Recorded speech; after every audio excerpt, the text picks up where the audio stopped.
Thank you, Jeanette. Thank you, Amber.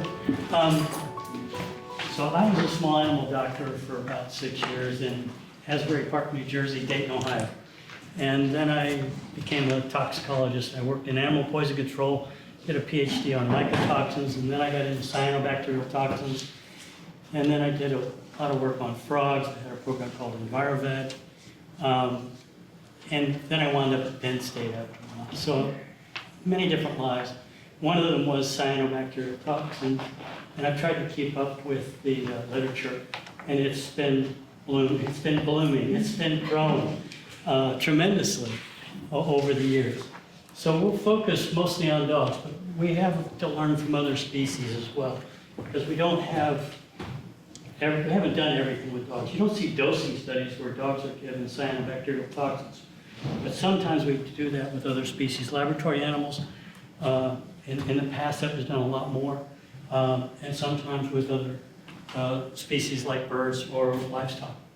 Now, as I mentioned, I work with a lot of different folks, and some of them are up here, different scientists like Dr. Wayne Carmichael and Vonda Hashik and Kenneth Reinhardt, and some colleagues from Japan, Kenichi Hirata, Michio Namakoshi.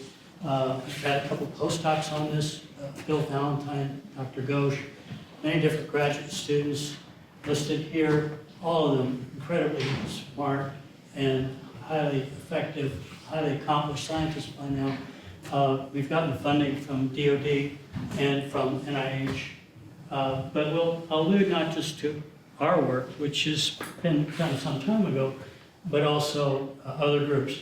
I think all of it will be relevant. Hopefully it'll be helpful to you. We're going to talk about drivers and exposures and toxin producers. We'll jump over a lot of the things that Amber has already explained to you.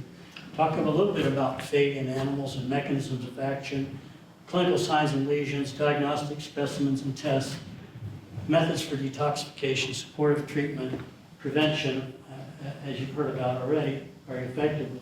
And remember that knowledge is incomplete, that this is a work in progress, and we're going to keep learning more. That will make a difference. So some people probably confuse me with an organism with nucleated cells.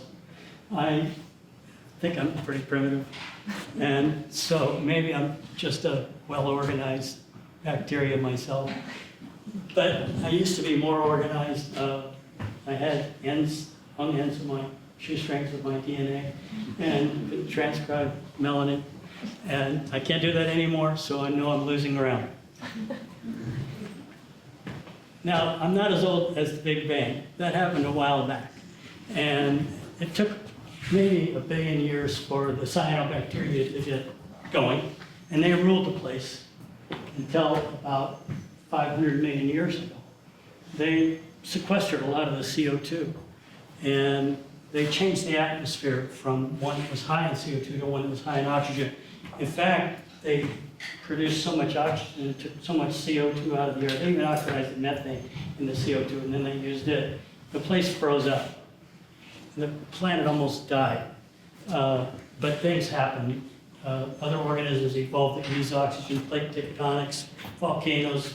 Anyway, it became possible for plants and animals to evolve. Now, cyanobacteria didn't go away, as you know. You've heard about the blooms, but that's not the whole story. When we think about plants and animals, we know they have mitochondria, which are bacteria. They have their own separate genomes from the rest of our genomic DNA, totally different. And we rely on them for ATP every day.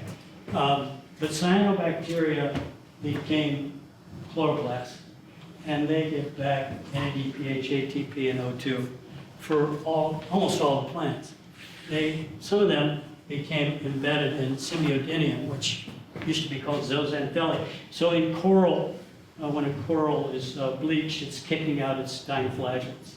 So it's Pac-Man, one inside of the other, inside of the other. And, but we are relying on all these plants, right? So in a sense, we're relying on cyanobacteria.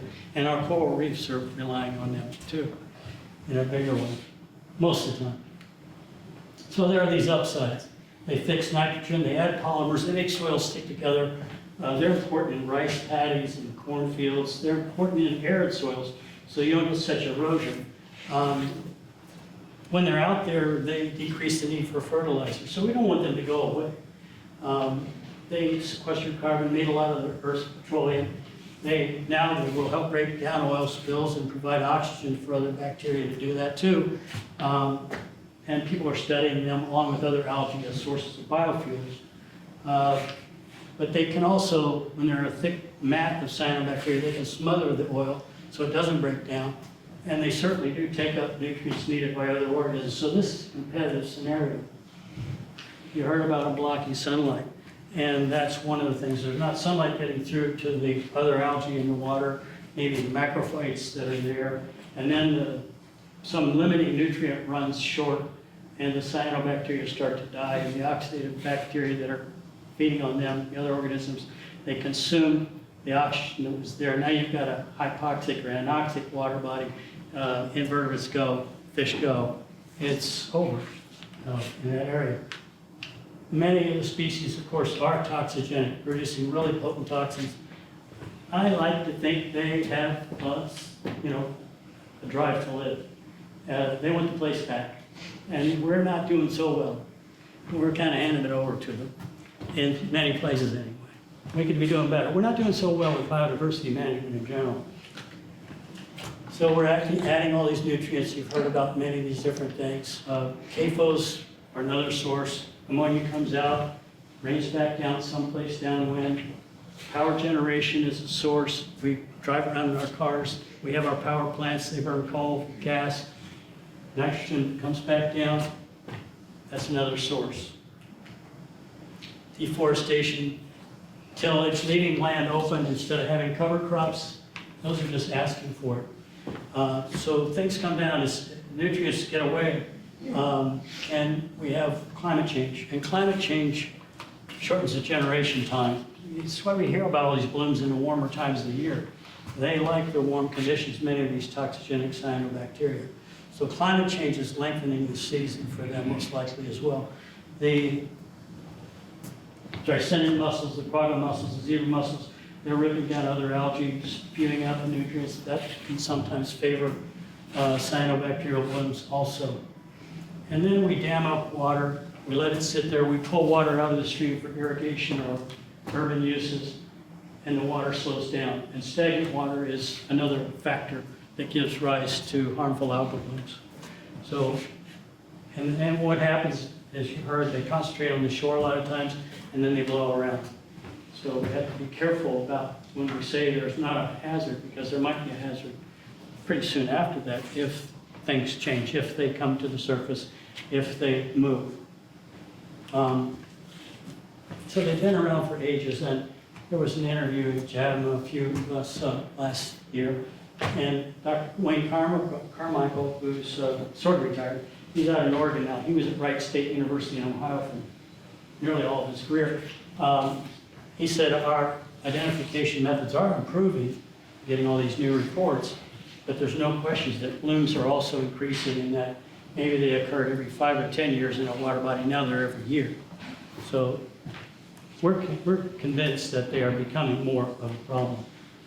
Now the first report in the literature was in 1878.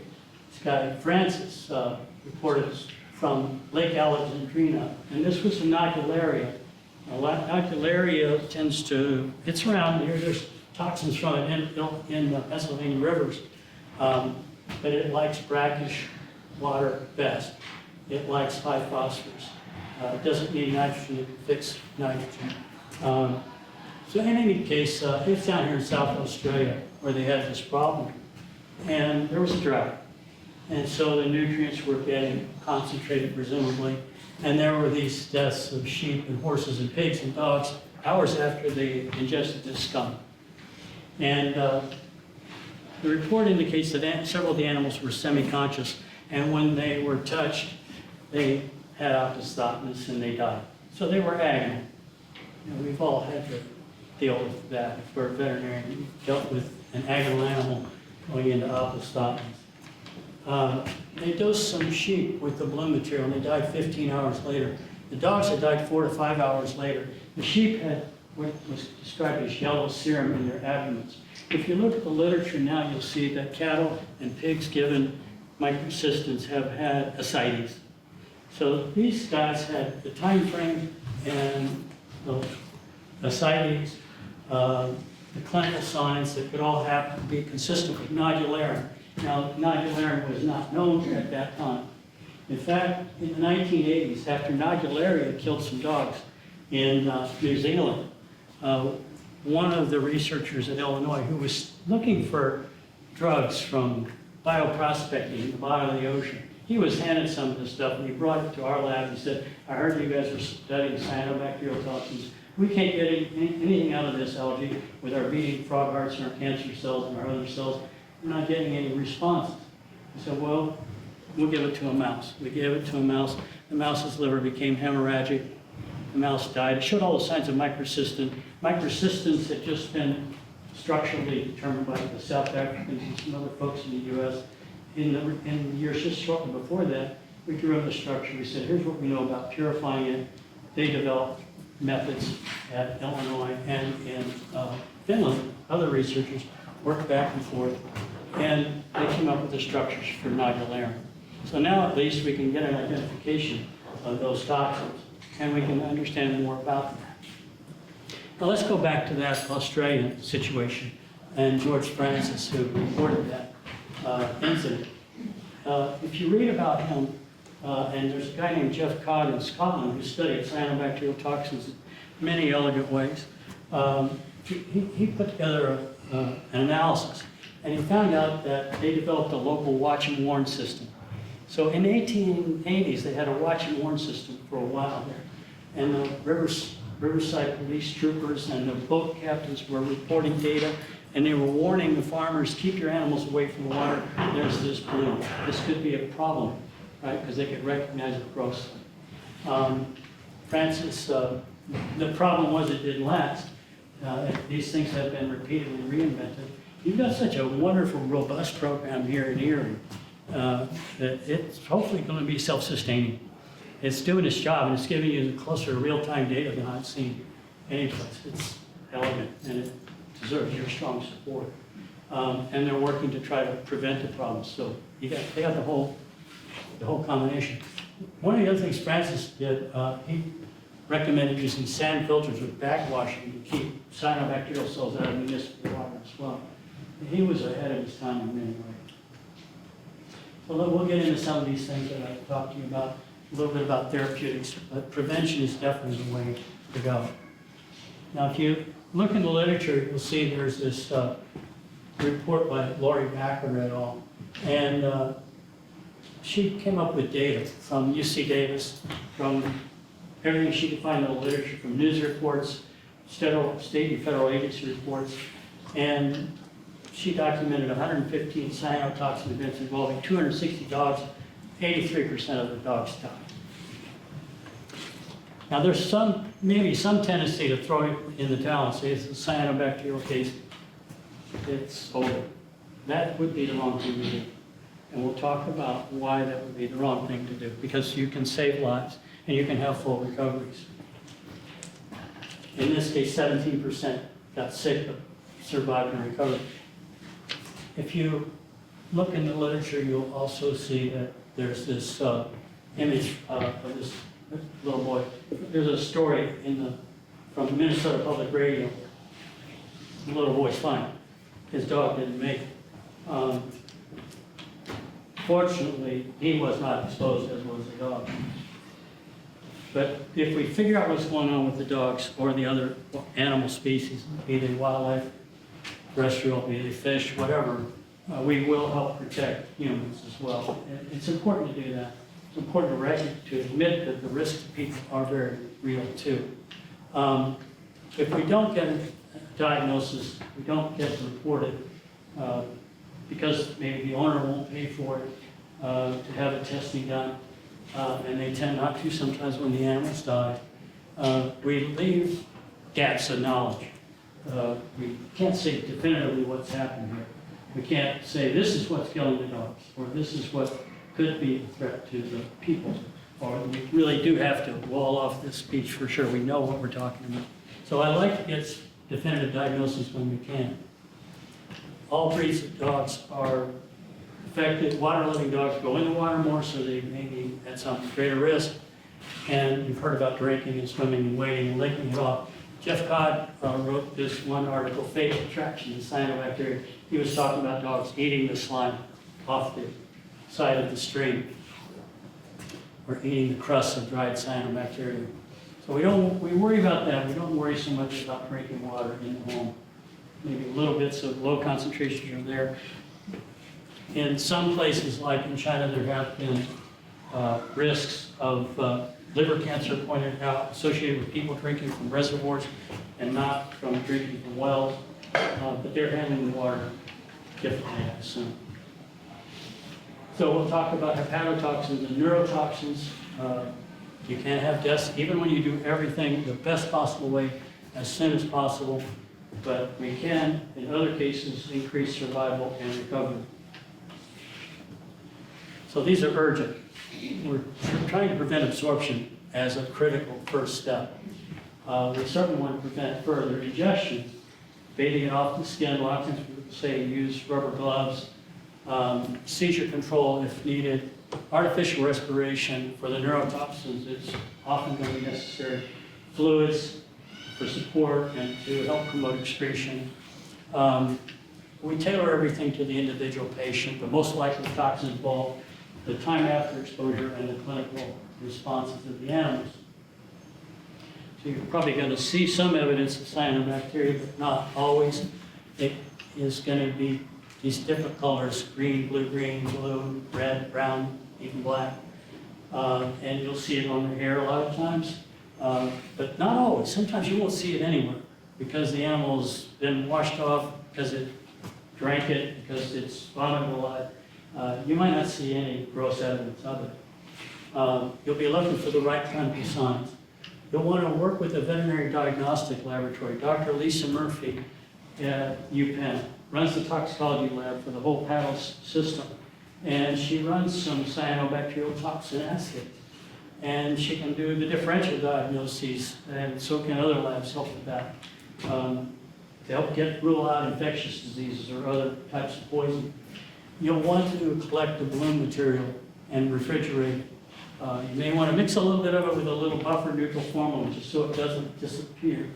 So some refrigerated, some with formalin, a large amount frozen to be analyzed for toxins, and then violent stomach content, species in urine. If the animal dies, you'd like to have kidney, liver, and maybe some bile.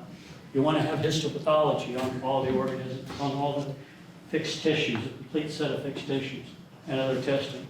And this group here is working with Dr. Greg Boyer of SUNY Syracuse, who runs some really comprehensive cyanobacterial analyses. And I like that. We'll talk about why that matters as well. He's a very accommodating source. But these assays for cyanobacterial toxins take time. So here's another picture of microcystis. And we're going to talk about the cyclic peptide hepatotoxins, microcystis and nodularis for a little bit here. So microcystis and its common toxins, microcystins, are what you hear mostly about in Lake Erie. That's an image from NOAA. But as you heard, they come from other organisms. Dolichospermum, now previously called Anavina. Nostoc, which will plump up like this, and it will be on the soil. You may be able to pick it up. You don't expect to see it so much in the water as up on the grass. And it looks a lot like, this is Anavina. Nostoc looks a lot like it, and there's an oscillatory or Planktothrix. So these are from some of our field investigations. Monroe, Wisconsin. 60 cows were out in this pasture. The water was in this pond. It was below where the animals were. The nutrients were coming off the animals into the pond. It was dry. There was an overflow. Water came up, went through the overflow, and out into the pasture. It was sitting out in the pasture on top like applesauce consistency, except for green. Cows ate it. They didn't have to. Some of the cows ate it. And about 9 of them died. 20 of them were sick. Written up by Dr. Galen. Here's Dr. Dahlm and Lovell and Cook. All three did their PhDs on cyanobacterial toxins. Dr. Dahlm was out there one Sunday. He said, boy, that looks like a cyanobacterial balloon to me. And we went out and collected some of the material. We brought it back and said, yep, it's microcystis. Maybe we should do something about it. Let's warn the people. And they closed down the recreational lake for the summer because the balloon didn't dissipate. Out of that lake, it came 2 papers, 9 new microcystins, 7 more microcystins. So 16 new microcystins were identified in that lake alone. Now there's more than 100 microcystins that have been identified. So there's a lot of issues with that because you want to have an assay that will account for whatever's there, and it's difficult. Here's another incident, 2005, Kruger National Park. You've got lots of different species that are poisoned here and that have died. This is where they put in permanent water bodies, where the tourists would come and drive by, animals would come looking for the water, but the animals would urinate and defecate and come back and back, and sometimes you get the conditions just right for this bloom to happen. And it wound up killing a bunch of wildebeest and zebras and rhinos and Cape buffaloes, some monogastrics, obviously the rhinos are more like horses, the lions and cheetahs, cats, big cats. So carnivores, warthogs, hippos are more like pigs. You have lots of species that are poisoned by microcystins. That's sort of the take home. And then there's the nodularin. I told you about the original bloom in Australia. Well, this is the Baltic Sea, and over here is St. Petersburg and Sweden and Denmark and Germany and Poland and all that. They have nodularia blooms here, and it's been lethal to dogs there several times. Australia, New Zealand, South Africa also have had problems with that. And there's a nice picture from the University of Gdańsk. In this one report, 9 dogs died. They had jaundice and uremia. That was 1 to 15 days after exposure to nodularia. So there's microcystin, one of the structures, one of the variants of microcystin at the top. And here's nodularians at the bottom. And you can see how it's similar. One's got 5 strange and ordinary amino acids hooked together in a weird way, and the other's got 7. Otherwise, they're very much alike, and they do exactly the same thing, and they have equal potency. Microcystin LR, one of the most common ones, and nodularin, the first variant of nodularians found, do the same thing. There's about 9 or 10 nodularians at least that are known by now. Now, one of the things Dr. Dahlm did, he dosed some mice, just intraperitoneally with some microcystin, and had a radiolabel on it. You could follow it in the animals. And he gave a sublethal group 1 dose and a lethal group a higher dose. Well, you see, this is the percent of the dose. The lethal group maxed out. Their livers were falling apart within 30 minutes, and they were not taking up more toxin. The sublethal group took up almost 100%, right into the liver. So this is one of the reasons these toxins are so toxic to the liver. The toxin goes to the liver, okay? It really accumulates in the liver. Not the only place where it has an effect, but there are bile acid carriers that take it there, and they're organic anion transport proteins, you can call them that.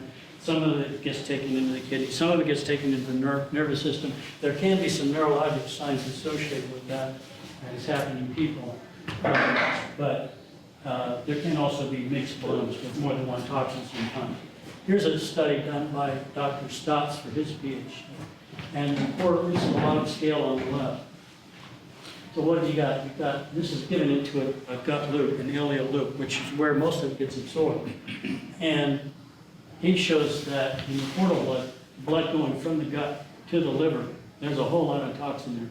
But the blood beyond that, in the regular circulation, the arterial circulation, femoral artery, the hepatic artery coming back to the liver, there's not nearly as much. There's about a 10th, right?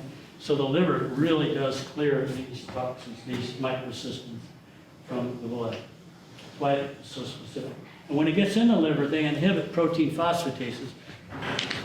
You wind up getting out of balance here. You lose all kinds of regulatory necessities for life.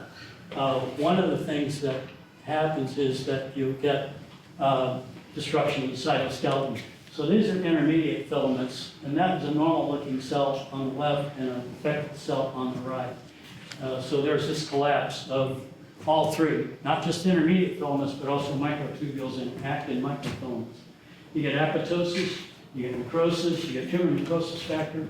The hepatocytes turn into little spheres instead of being all organized, and you wind up with altered mitochondrial function, you wind up with oxidative stress, you wind up running out of glutathione. You have a lot of things going wrong. This shows you actin. There's a normal on the left, one with this nucleus stain, one without. So the little microtubules, microfilaments are nicely organized, all strung out the way they belong. Over here, they're clumped. This is a binucleated hepatocyte. Here, they're clumped all the way in the center. So cells are in trouble. Now, let's look at a case that I think illustrates some important points. This is not from an algal bloom directly that was ingested. This is from a supplement that was given to this dog. This dog had been through a lot already. You can read about it online. But it was an 11-year-old spayed female pup. And it was presented because it wasn't eating, it was drinking and urinating a lot, it was dehydrated, it was lethargic, and it was uncomfortable, it was restless. The liver enzymes were very high, the urine-specific gravity was low, abdominal ultrasound was normal, they didn't find any fluid, they didn't think it was pancreatitis. The dog was treated routinely with supportive treatment. It went home, came back, serum enzymes were still high. Now the clotting proteins were decreasing, and it's hospitalized. It was given acetylcysteine, Sullivan, vitamin K, ursodeoxycholic acid. It was given ampicillin and surfactant, dilacetron, N-acetylcysteine, metoclopramide, and fluids. It improved. And it got better over time. With a little questioning, they found out it had been given this organic blue-green algae supplement for 3.5 weeks before the onset. It was analyzed and it was found to contain 2 of the commonly encountered microsystems. They stopped the supplement, of course, and the dog made a complete recovery, including its liver function and its urine concentrating ability. And one of the things they did, which I like, and this is Dr. Pushner's work. She's the new dean at Michigan State. She could be a good speaker for you guys in the future because she's nearby. And she's done a lot of research on cyanobacterial toxins and fieldwork related to that. But they did a protein phosphatase assay with the different dilutions of the supplement, and they showed a linear relationship between reducing activity and higher concentrations of the extract. They also looked for specific microsystems, and they found microsystem LR and especially microsystem LA. So, if they had not found these, they might have needed to keep looking for other microsystems. That's the reason you look for the inhibition assay. So if you can get that done, you get a more complete picture of what's going on in the animals. So what about the time factors? It can be within hours, even maybe an hour, certainly within hours, or it can be after a period of months. It depends on the amount of exposure. The duration of illness from less than a day to more than maybe 6 weeks. You can have animals that have permanent liver damage, but you can also have those that seem to have a full recovery. In fact, I think that's more of the rule.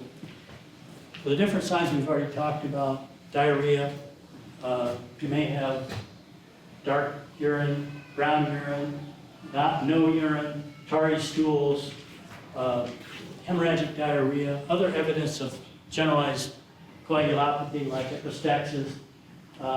Icterus is certainly common. Increased heart and respiratory rate because they're in shock. They can have low-grade fever, blindness, seizures, and certainly the death of animals. Now, there's a lot on this slide, but you're looking for maybe things like increased bilirubin, increased liver enzymes. You might have muscle enzymes that go up, the animals down. low total protein and albumin. Calcium may fall, and happens sometimes with acidemia. You can have reduced fibrinogen, increased problems with creatinine, BUN, and phosphorus. Glucose may be precipitously low. Potassium may spike, sometimes terminally. At least I'll show you some data on that in a minute with some research we did. You can get into anemia. You can have a stress leukogram. You can have platelets that are insufficient. You can have increased podocytes, in other words, target cells, which are consistent with liver disease, or acanthocytes, spiky erythrocytes, or broken up erythrocytes, which we see with DIC. And it seems likely that DIC happens with some cases with all this liver damage from microcystins and perhaps nodularians. You can have increased ammonia. You can have certainly a metabolic acidosis. And then you'll see changes in the urinalysis as well with bilirubin and heme proteins and albumin. So this is a normal liver and normal histology section. And here's a normal kidney histosection. And this is from a Cairn Terrier that had nodular poisoning and died 5 days after exposure. This was in the Baltic region. And so you can see some of the hemorrhage into the liver, how profound it is here. You can see some damage in the lobular liver, and you can see some necrosis in the and sloughing in the renal tubular epithelial cells. You can also see the glomerulus looks pretty good, and the basement membranes are there, so there can be a reasonable prospect of recovery. You like to have basement membranes for the cells to reorganize along. But this animal obviously didn't make it. This is from some of our work. Dr. Gailey dosed a calf after that incident in Wisconsin. And that liver is huge and full of blood. It's obviously going to die. It's euthanized. It's going to die from that microcystin exposure. This is actually a liver section where you're starting to see the hepatocytes already separate, looking like there's spaces all the way around instead of nice cords. That's an early effect of microcystin. There's some hemorrhage going on here. It's a little hard to see, but there are hepatocytes in the central vein here that get coming loose. That's full of hemorrhage in that liver section. Here are hepatocytes in the arterioles of the lungs. So they're coming out of the liver and going back to the right heart and into the lung. And you may even see debris in the kidney from hepatocytes as well. What about shock? You bet there is shock. Central venous pressure. This is from an anesthetized pig study given microcystin. This is a lethal dose.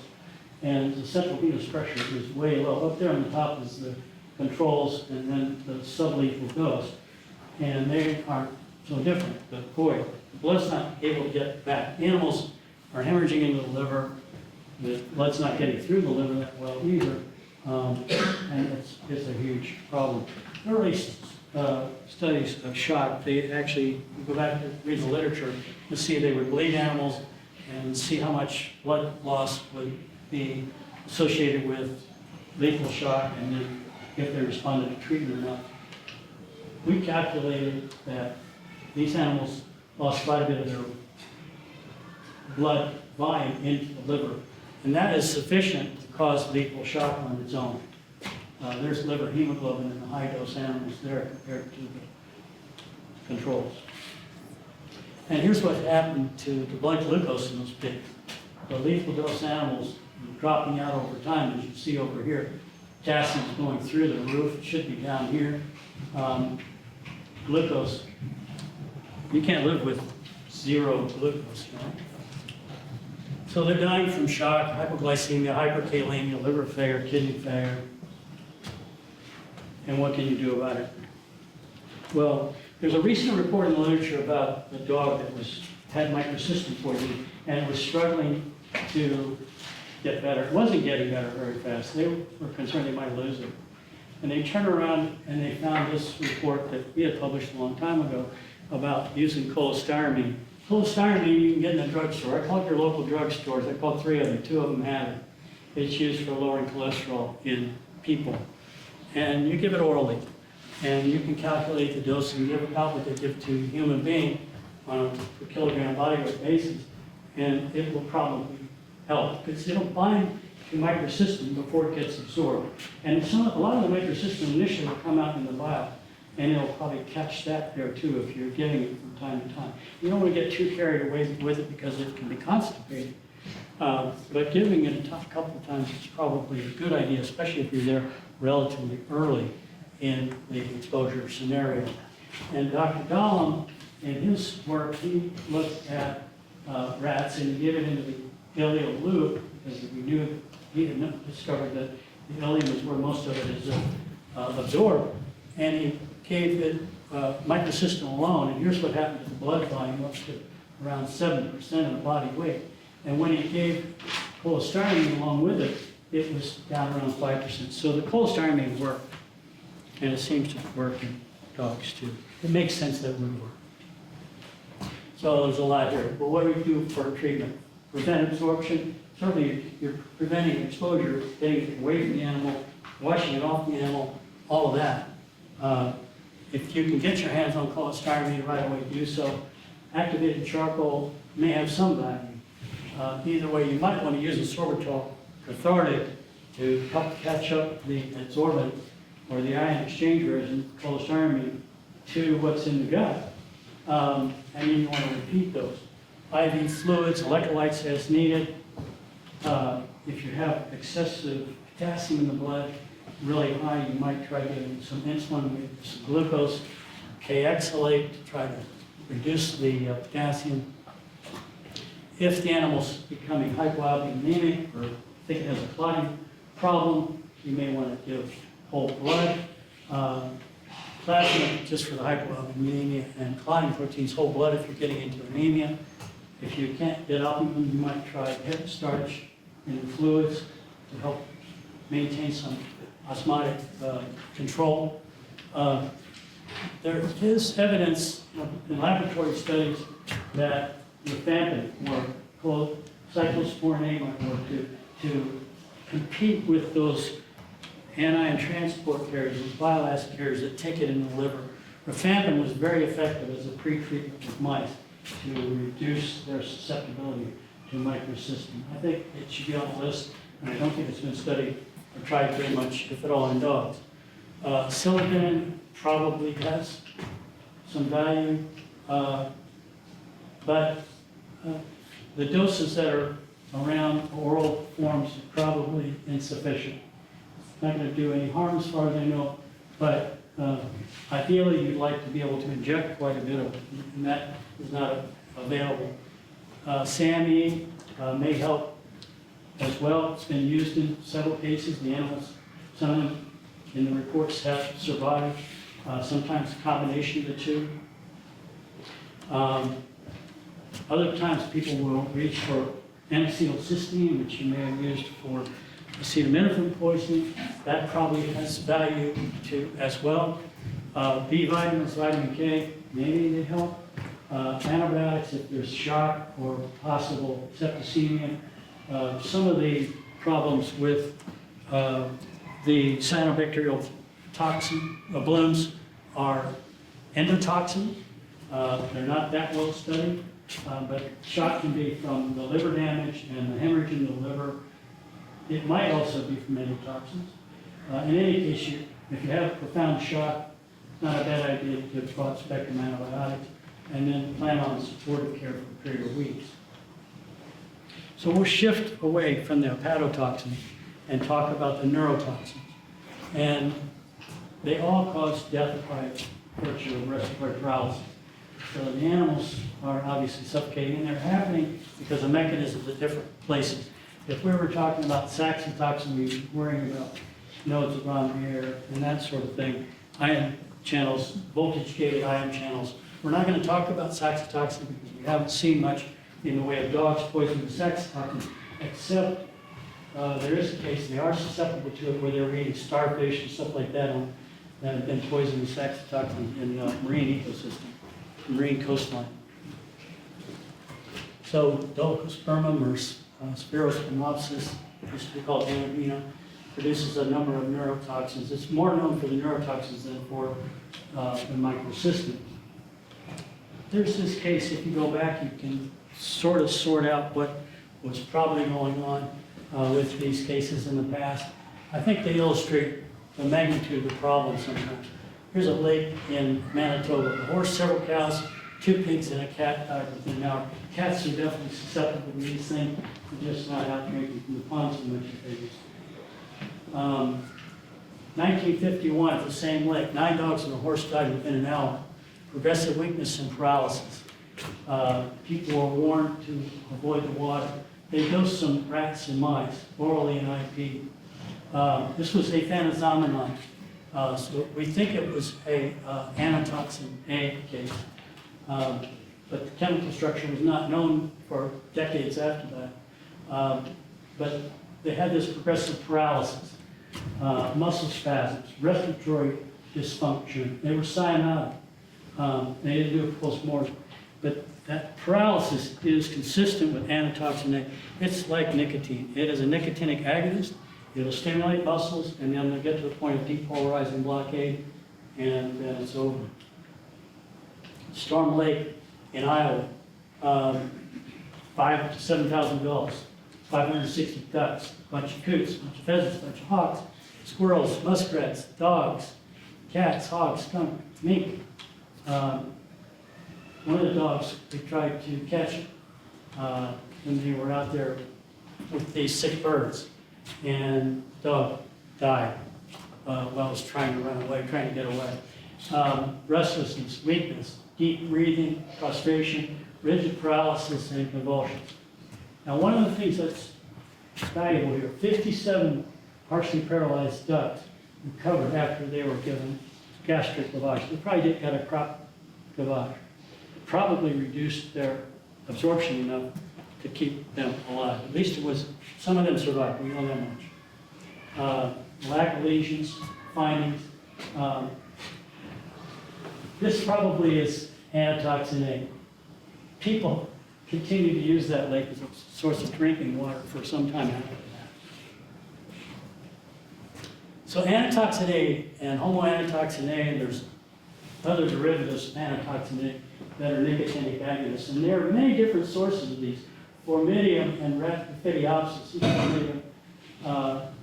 Cylindrospermum, Oscillatorium, now it's many called Planktothrix.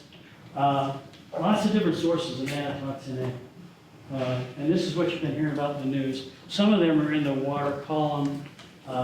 Some of them are up on the surface. Some of them are benthic.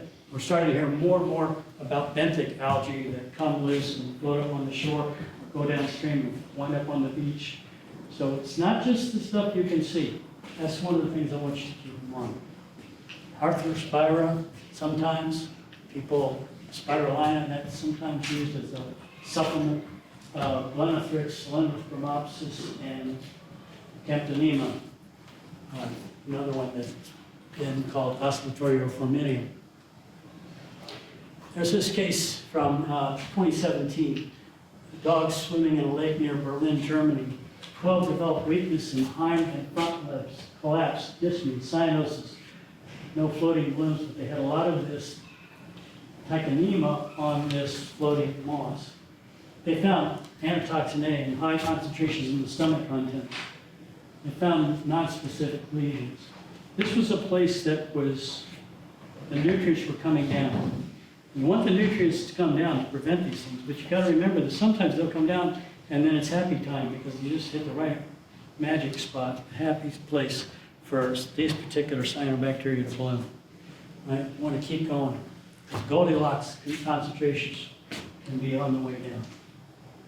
So anatoxin A is an agonist at sodium channels, and you wind up stimulating the influx of sodium, and you get the depolarization. Ruminants are susceptible to anatoxin A. In fact, it was the very first time it was documented, and Dr. Carmichael was a graduate student at that time. Of course, since it's acting here at these high channels, cholinesterases are normal. So anatoxin here's a normal event, acetylcholine is being released, opening the ion channel, sodium comes through. Acetylcholinesterase, an enzyme nearby, is breaking it down and things stop really fast. With antitoxin A, it's an agonist, getting right on the receptors as acetylcholine did and winding up opening the sodium channels. So you get to that open sodium channels, never closing again. Sodium's in, depolarized, not repolarized, paralysis, respiratory paralysis, and death. So you may have that rigidity of the tremors and then dragging the hind legs or just laying there. Maybe seizuring. Different cases, 8 dogs died, 3 dogs died, developed seizures and died, 3 more died, 2 more died. Suspected involvement in 37 earlier cases involving 26 deaths. Fasciculations, twitching, and rigidity, all the things we mentioned. And death is frequently within 30 to 60 minutes, so they can be DOA. But they're not all DOA. Some of them will come in alive. If you're there fast enough, if you get there soon enough, maybe they will not ingest so much, you may be able to bring them through. So same old thing, nothing in the way of diagnostic lesions, maybe non-specific lesions, absence of severe liver damage, absence of other organ damage, absence of infections are consistent with the diagnosis, and then you're starting to look for the toxin. You want to find the organisms if you can, and then you want to quantify the toxin in refrigerated or frozen blue material, stomach contents, liver, kidney, urine, and feces. So what do you do about it? When Dr. Carmichael was trying to figure out what these things would do, he dosed a calf with some of this bone material, and he gave it artificial respiration for 24 hours, but it did not regain its ability to breathe. And that suggests one of two things. Either the toxin got absorbed and it just wasn't going away, or it was still being absorbed all this time, and that wasn't sorted out. Dr. Bill Valentine, who was a postdoc with our group, he did a little study with some anesthetized rats, and he did evoke potentials where he stimulated the nerves, and he looked at how fast they came back, and he looked at different doses of antitoxin A. And what do you see here? 200 micrograms per kilogram. They certainly did not have much in the way of impulses getting through, but after 120 minutes, they were getting through. So the point is, we think that if we bind up this toxin and stop the absorption, if dogs or anything like rats, they're probably going to respond. They're probably going to recover, right? So we recommend detoxification of the GI tract, activated carbon, and artificial respiration.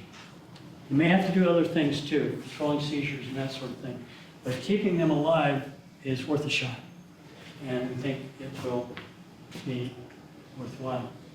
So let's change to a different antitoxin, which doesn't get enough attention. This one is a particularly challenging one. It's an organophosphorus compound. It's the only known naturally occurring organophosphorus cholinesterase inhibitor that is on record. And so it's about as potent once it's absorbed as a wargas. So mainly from what we used to call anamina, and same mechanism, but it cannot cross the blood-brain barrier. At least it can't in the animals we've looked at, which are water birds and in pigs. So we did not see it in those species in terms of it able to inhibit brain cholinesterase. And it's a very polar little water-soluble molecule. It stands to reason it wouldn't be able to cross the blood-brain barrier. It's also a very unstable molecule. It falls apart readily.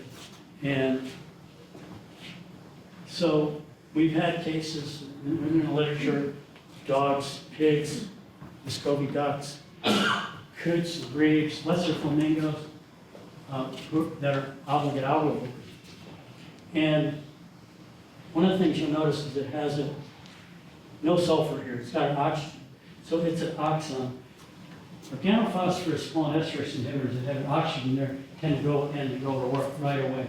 They don't have to be metabolized to the oxon. Starting with the sulfur, they don't have to be converted over to the oxygen, the oxon. They're fast. That's why all the war gases are oxon. Here's a dead bird with some scavenger started opening up in a bloom that we think the bird probably died not from the predator, but from the algal bloom. In any case, it was an algal bloom that had antitoxin A sub S. So antitoxin A sub S is inhibiting acetylcholinesterase. So acetylcholine is coming out. Normally it'd be broken down, but it's not. So around and around it goes, keeping that sodium channel open in the periphery. Now ruminants, we have an N of 1. Dosed the calf with some algal bloom material, gave it oral. The calf was not affected. We know that it's not stable in an alkaline environment. It's stable in acid. So maybe it's broken down in the rumen, all right?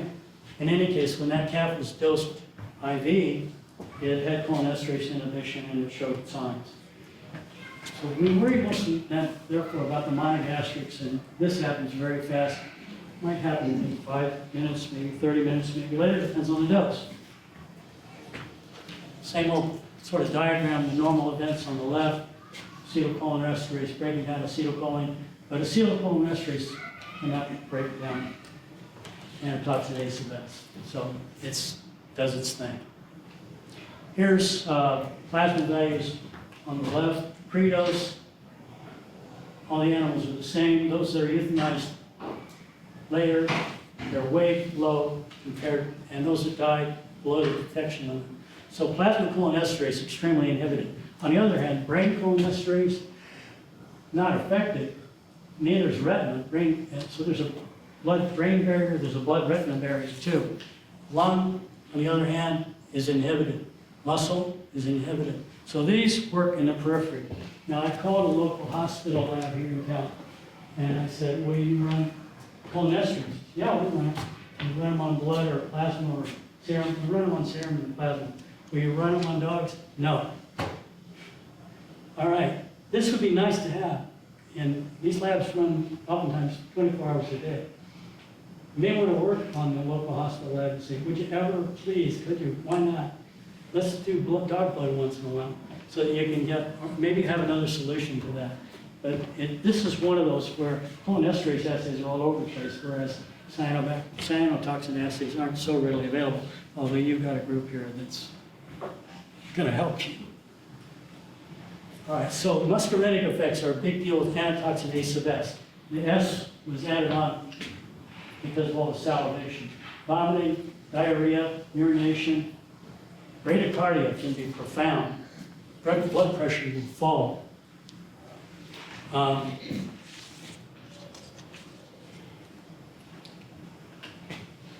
Nicotinic effects are what's lethal. You wind up getting to this depolarizing blockade. And Bill Cook did some work with this. He did some anesthetized rat work. Phrenic nerve amplitudes increase. The diaphragm is getting stimulated, but the minute volume, there's no ventilation going on, so the diaphragm can't respond. That's a depolarizing blockade for you. All right, so cyanobacteria on the hair coat, finding it in the digestive tract perhaps. Vomiting and diarrhea may be prominent. You might not even see the algae, the cyanobacteria. The toxin falls apart readily.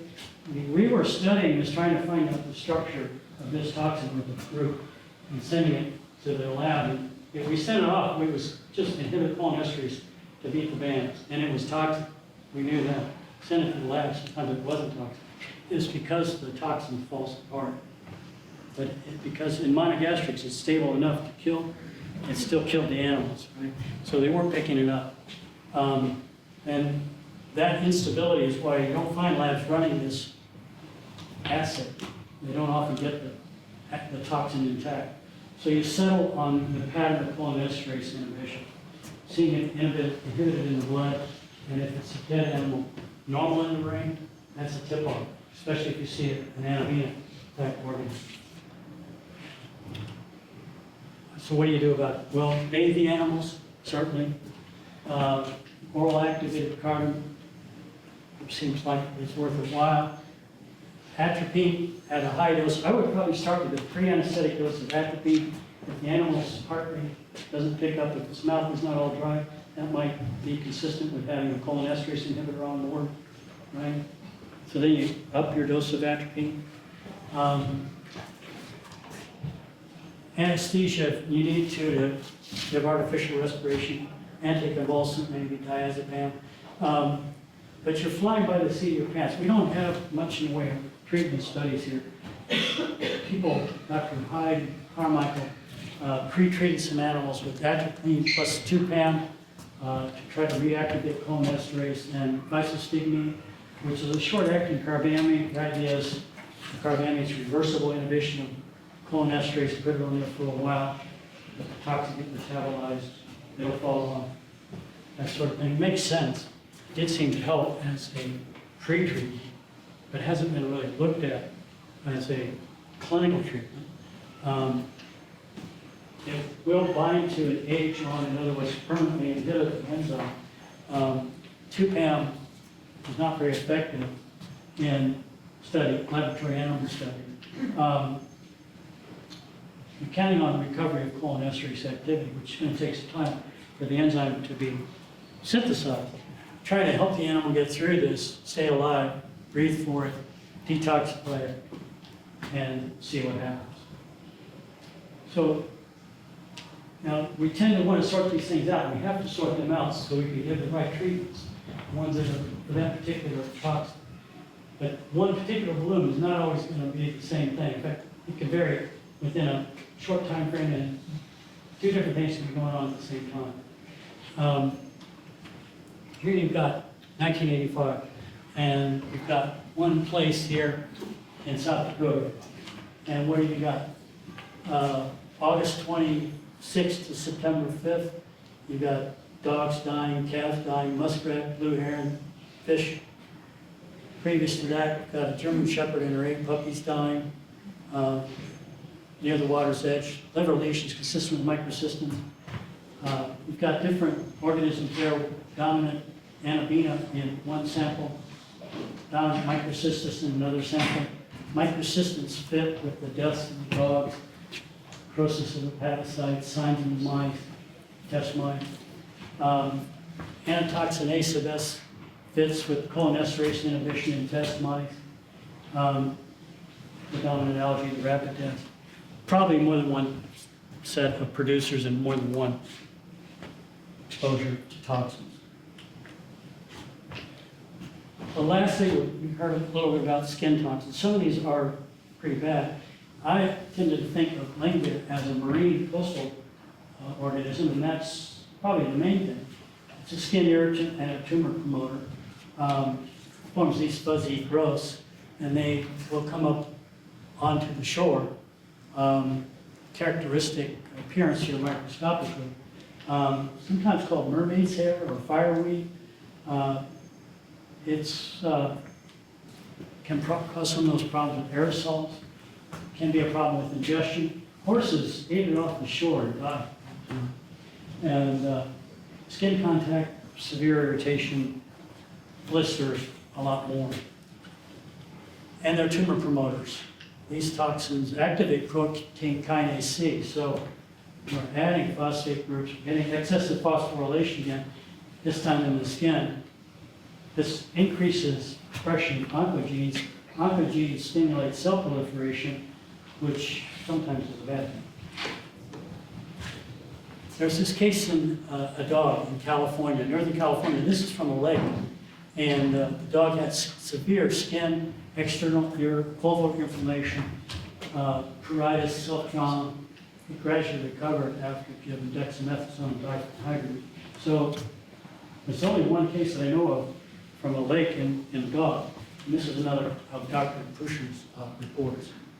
So to wrap up, just remember that dog owners, people out looking around, people sampling, veterinarians, veterinary staff, professionals, nurses, technicians, you can all be primary reporters, and you can notify, give a history, help collect samples, give site data, give animal data, send samples to the laboratory, talk to other professionals in the field, get more guidance on what to get the test results done.